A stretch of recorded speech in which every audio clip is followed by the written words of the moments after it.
Eddie Boston watanguye kino gikorwa cyo gucapa kuva ryari? Igikorwa cyo gucapa nagitanguye nkiri muto cyane, nkiri umwana none natangura kuzandagira utuntu ncapa utuntu nagiye kubyinjiramo nk'umwuga mu 2010 2010. Ego watubwiye neza ko wabyinjiyemo mu bihumbi 2010. Eddie Boston ni umuntu akubwiye ati by'ukuri ja muri bino bintu urabishoboye canke ni igiki cyaguhimirije gushobora kuja muri bino bikorwa? Oya, kuja muri bikorwa icambere nakubwiye ava ibi nabikoze nabitanguye nkiri umwana muto nk'ikiga primaire, none azanandika ncapa utuntu abo twigana ndabacapira utuntu nakubwiye 2010, none atanguye kubikora nk'umwuga. 2010 no atanguye kwikora nk'umwuga, mugabo kare wari usanzwe bikurimwo nk'impano yawe? Yari nk'impano yanje kuko yari nitara ana no ku ishuri ko sivyo jewe nigiye. Oya, wize kubyerekeye iki? En fait narize amashuri yisumbuye, nize lettre moderne. Apare ya lettre moderne mbananje ku université, ice cyambere cy'amashuri ya kaminuza nize ibijanye n'ubuganga. Ibijanye n'ubuganga, ariko gusa ushoboye ati jewe impano yanje nasanzwe mfise kuva kera, sinoyireka reka mbandanye nkora kino gikorwa. Eddie Boston, none apare gihe wari ukiri ku ishuri, hari umuntu yakwigisha ati ibintu byo ivyereke byo gucapa? Hari umuntu yabikwigisha canke yasanzwe nyene kuyanyira batubwiye ati impano yasanzwe indimo?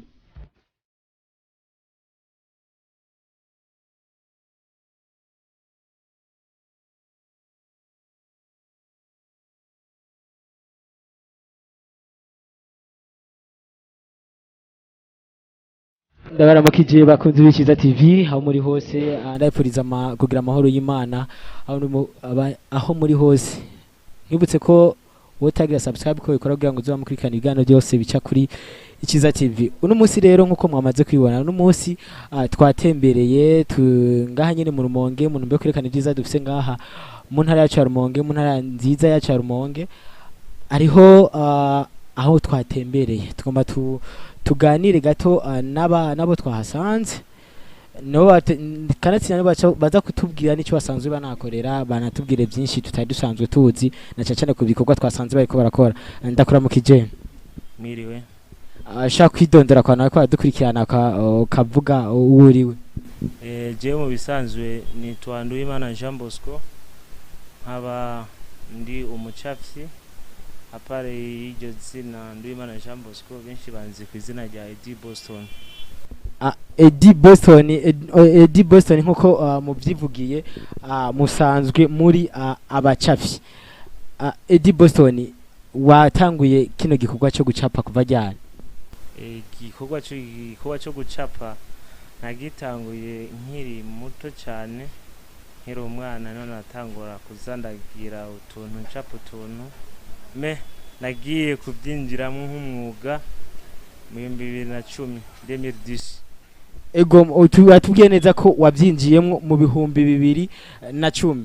Eddie Boston ni umuntu akubwiye ati by'ukuri ja muri bino bintu urabishoboye canke ni igiki cyaguhimirije gushobora kuja muri bino bikorwa? Oya, kuja muri bikorwa icambere nakubwiye ava ibi nabikoze nabitanguye nkiri umwana muto nk'ikiga primaire, none azanandika ncapa utuntu abo twigana ndabacapira utuntu nakubwiye 2010, none atanguye kubikora nk'umwuga. 2010 no atanguye kwikora nk'umwuga, mugabo kare wari usanzwe bikurimwo nk'impano yawe? Yari nk'impano yanje kuko yari nitara ana no ku ishuri ko sivyo jewe nigiye. Oya, wize kubyerekeye iki? En fait narize amashuri yisumbuye, nize lettre moderne. Apare ya lettre moderne mbananje ku université, ice cyambere cy'amashuri ya kaminuza nize ibijanye n'ubuganga. Ibijanye n'ubuganga, ariko gusa ushoboye ati jewe impano yanje nasanzwe mfise kuva kera, sinoyireka reka mbandanye nkora kino gikorwa. Eddie Boston, none apare gihe wari ukiri ku ishuri, hari umuntu yakwigisha ati ibintu byerekeye byo gucapa hari umuntu yabikwigisha canke yasanzwe nyene kwiyanyira batubwiye ati impano yasanzwe ndimo ava nakubwiye ko yari impano mu gihe umaze kuba ufise iyo tara bica bisaba yuko iyo tara uyidevelopa burya hariho n'abantu nagenda ndisunga ugenda uraraba amaevre bakoze evrisi nanjye hagerageza kuzigana petit à petit ndaza ndaduga buke buke kugera naho mbona vraiment ko ndi muri bonne direction imeze neza, direction nziza. Ndabona ko gucapa kweri biriko biraza, ndavuga ati iyi kweri nitara indimo jewe, nitara Imana yampaye, tara ntashobora guta. Niyo mpamvu nakubwiye ati nize ivyigwa bijanye n'ivy'ubuganga, niyo mu mashuri mperuka guheza kuri kaminuza, ariko gucapa ni yatara nakubwira indimo muri jewe ntashobora guheba, ndabikora byose. Ego Eddie Boston nk'umuntu ari akitwumviriza ashobora ati none tukeneye kumenya eske bakora ibiki acapa ibiki bimeze gute, ashaka kumuca kumenya nk'ibintu bimwe musanzwe mukorana cyane cyane hano iwanyu akanamenya ndetse n'ingene hasanzwe hitwa canke nahariho aha adukorera ibintu zeye subi inyuma kwanza dukora turi babiri, jewe nyene Eddie Boston no witwa Jack. En fait iyi atelier twayise atelier dar akiwacu, majambo make ni ateraki. Nk'ivyo nkuko wambajije uti musanzwe mukora iki, ivyo dukora wabibonye ni bijanye n'ubugenegene, ibintu byo gucapa. Gucapa rero ni gucapa kuratandukanye, hariho gucapa dukoresheje amarangi no gucapa dukoresheje imashine. Apare y'ivyo byo gucapa turakora ibintu bijanye no kwandika ku mpuzu, kwandika ku mabanderore, kugira fate gusora gukora ama invitation, kuyasohora byose. Ibyo byose ni ibikorwa dukora ngaha. Navuze igikorwa cyo kwandika ku mipira, ndetse no ku mipira turashaka n'amafoto ku mipira, tugashaka amafoto ku birahuri ibijye bikombe, tugashira ko amafoto ku masahani, tugashika ikintu cyose uziho kibaho turashobora kugishirako ifoto bivanye n'ubuhinga bumwe dufise mu bijanye n'ibyo bintu. Ariko Boston byukuri turavye je niweje nkabona ibyo nasanze ngaha, ibi byose bimwe mwabishafye canke ngira ngo harimo nabandi bantu mufashanya bashaka ko bari nkaho hanze cyangwa bashaka ko bari he mutumiza ko bidukoreye, ibi byose bimwe mwabikoze? Ibi byose nitwe twabikoze n'amaboko yiwacu. Aho ibyo byose ubona ngaho nta kintu cyaje kiva hejuru, ibyo byose nivyo twakoze n'amaboko yiwacu. Ego Boston twumvise ko ari impano warusanzwe ufise, musanzwe ufise ni nuwo mugenzi wawe. Mbega kugira ngo mutebe muronke uburyo bwo gukora, ndazi ko bino bintu birakonsoma birasaba uburyo kandi butari buke, mu buryo bwo gushobora gutangura bino bikorwa nk'abantu bo gwaruka mwabikuye? Icambere uburyo urazi ko busazwe bugoye, kandi kweri urabona ko ari kwibarabara harazimvye, bisaba umutayo gukota inzu, bisaba amafaranga atari make yo kugura imashine, bisaba ekanone n'ibintu byinshi bikoresho dukoresha mu gucapa, yaba amapeso, amarangi. Umva ko ari ibintu bisaba uburyo. Nkuko nako twakubwiye ati batanguye kubikora 2010 nk'umwuga. 2010 twaza turiyungunganya buke buke gusa petit à petit, tonka amahera make tuyabika tuja gukora ikiraka tukibika, ariko dufise umugambi projet yo kuzogirira ahantu aga centre dukoramo, centre imeze neza. Twaza turabika uburyo ayo turonsa ayo turonse hirya tuzaturabika kugeza naho turonka amahera. Ego sinova ngo yari menshi kandi ntiyari make, kugeza naho dushobora kuronka aho twoba turiyo kipa gatoya urabona ko n'ahantu dukorera kwabaye kuba turagira nyene ko ni hato ariko atari hato amaproje dufise amaproje menshi cyane ko dushobora kugira nk'ikigo cakira abanyeshure dufate nk'abananiwe ikibazo ca concours bakaza tukabafasha bakiga umwuga wo gucapa ariko ngato akiri hato umatache ko tura nibyo nibiri mu migambi yacu yo kuzoteza imbere iki kigo cyacu. Ariko nagushiriye mu ijambo burya hariho umuntu yoshobora kuza kwiga ibyerekeye byo gucapa akabitora kandi atari impano yiwiwe canke nivyo umuntu ashobora kuvyiga uwo ari we wese agashaka kubishobora. Hari ikintu wiga utamenya kwishuri none wagiye ubizi ibyo ugiye kwiga.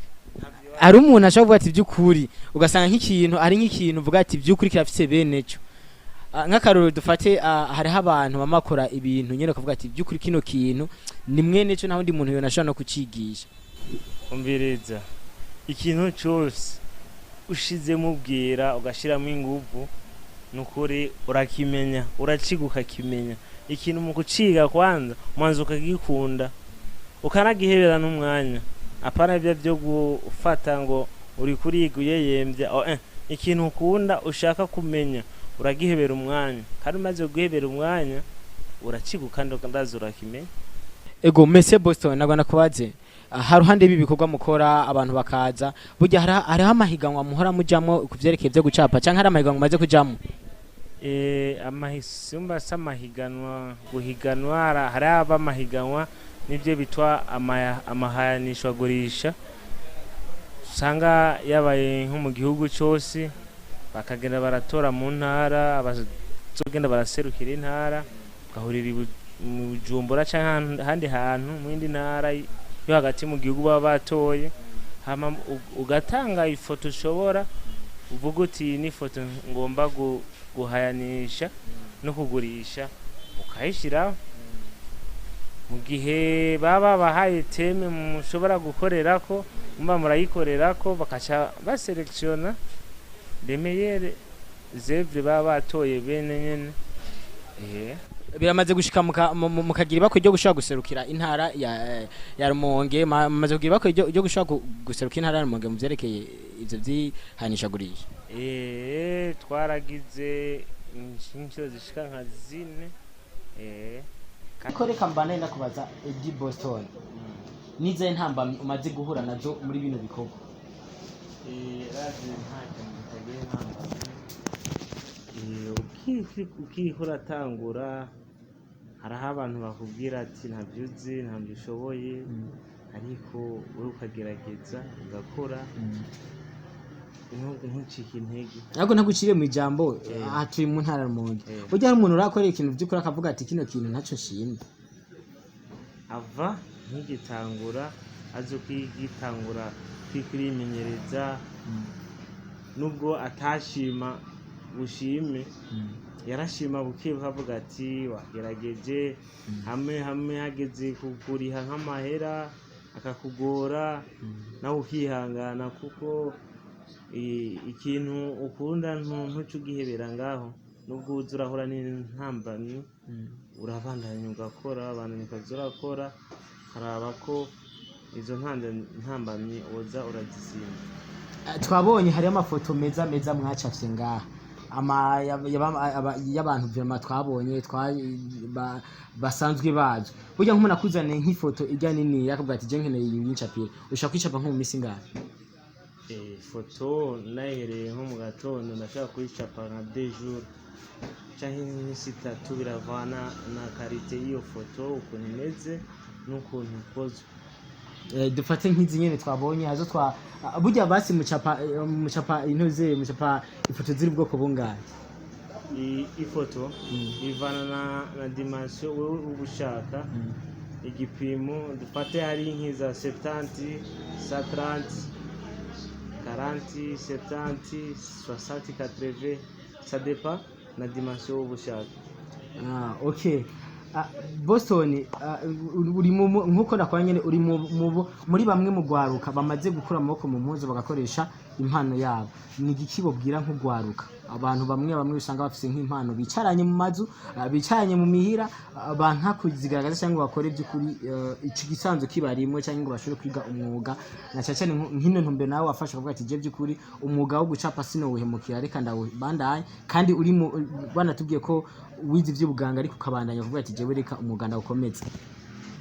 Cyo nosaba urundi gwaruka niko vema razuga kabiki gihe yaruga kabishi gishinga marigara nobabwira ko burya kwirigara tani cyo bimaze wofuma baja bakigera ahantu bigisha n'ibigo by'imyuga bakiga imyuga kuko bavuga ati ubutumwuga ngo kabutaye abantu umba bakaza bagenda hano bagakora bakareka kwishinga marigara ko kwirigara nta kintu hakura.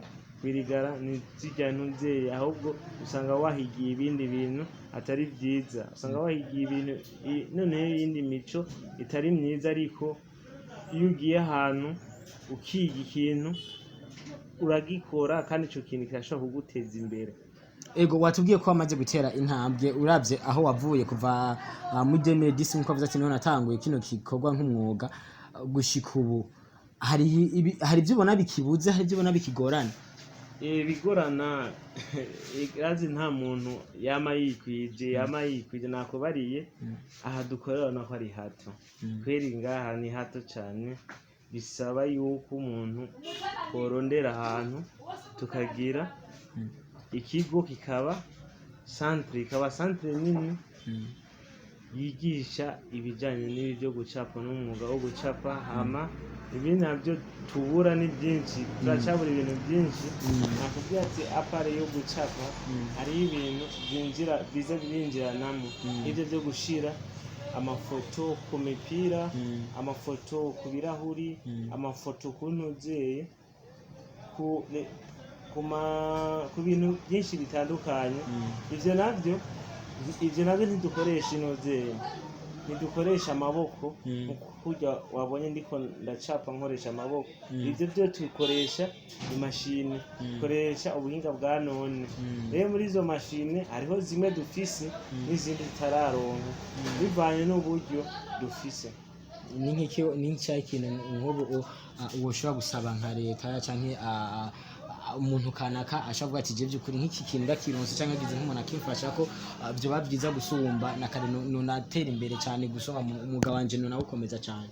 Nk'ikintu je nosaba nka leta cyangwa abandi bantu buba bafise mu buryo bukwiye, nicakiri navuga ubwa mbere ko tworonka ahantu dukorera hagutse, twagira nk'ikigo, twagira nka centre iboneka ikwiye, hama tugasaba n'ibikoresho. Hama turose ibyo bikoresho ndazi twokora kandi twotera imbere. N'iciza si ibintu twokora ngo biteze imbere abantu babiri cyangwa batatu. Roma tumaze kugira ikigo ikiba ikintu giteza imbere ugwaruka, gateza imbere Uburundi, kubera niko giteza imbere umuntu umwe, kubera bajya abantu baba bakora muri iyo centre abo nyene baraheze bakaronka ikintu bakiteza imbere, bagateza imbere n'igihugu. Ego Boston, imbere yo kurangiza hari umuntu ubu nyene ariho agitangura kurikirana kino kiganiro Iciza kiriko kiraca ku Iciza TV. Washaka kutwibutsa akazina kugira ngo nimba ari umuntu ariko aragira ane ashobora gushaka gutahura. Navuze je izina nitwa Nduwimana Jean Bosco, izina ry'akazi nitwa Boston. Urakoze cyane, ariko imbere yo kurangiza nagomba ndagusabe gatoyi nimba cyo kunda. Hari umuntu ashobora ati none je banumvise baracapa, none nta nakantu basibobesha kutwereka basi n'akantu basaka ku maducapira basi n'inyenyeri twanatije kuri Boston ivyo bamuvuze ko n'ibyo. Urumva byaje bisaba iyindi nzego utegura ikiganiro buri munsi nkategura ibikoresho usanga nyine gacapa nawe ubona ukibonera rema kugira bavuze ati nivyo baracapa. ariko none nk'ubu ari nk'umurashaka by'ukuri avuga ati jewe ndi uno mwuga urandimwe ngomba kuwutangura naje ugasanga nabizi n'ibyahe nk'ibikoresho shavuga ati by'ukuri bino bikoresho n'ibikoresho by'ibanze no shaka gutangurirako hamwe nkashaka gukomeza umwuga nkatanga umwuga wanjye. Ibikoresho by'ibanze urahera kuri nuze irate urahera ku ikereyo gome ukagera kwiga. Ibyo biba bihagije nta bindi bintu amarangi bikiba bihereye. Erega gucapa utangura ugakoresha ikereyo ugakoresha n'amarate n'amagome hamwe n'urupapuro na plan ufise ukorera. Ibyo by'amarangi biza mu nyuma ntuza gusiga ikintu utacapye. N'akahe kajambo mu kurangiza n'akahe kajambo bubwira abariko baratwumviriza ndetse abariko barakurikirana Iciza TV muri rusange? Akajambo nubwira ko bakurikirana Iciza TV nubwira kwanza ko maza kugira like bakagira sabone kugira bazoze barakurikirana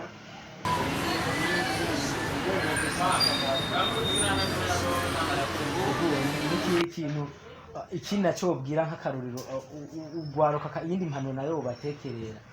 Impanuro natekera ugwaruka ni uko batokwishinga amarigara boja ahantu bagakora baja mu bigo by'imyuga bakajya kuza barayerera akare ukwisha umwuga urakiza. Reka mushimire cyane Boston bakunze b'Iciza TV nkuko muheje kubona twari kumwe na Edi Boston asanzwe ari umucafi kandi akomeye cyane na cyane hano mu ntara Rumonge ndetse no mu gihugu cyacu. Ni impano idasanzwe kugwaruka, ni impano idasanzwe novuga ko ku Burundi bwacu, novuga ko ari impano idasanzwe muri rusange kuri twese.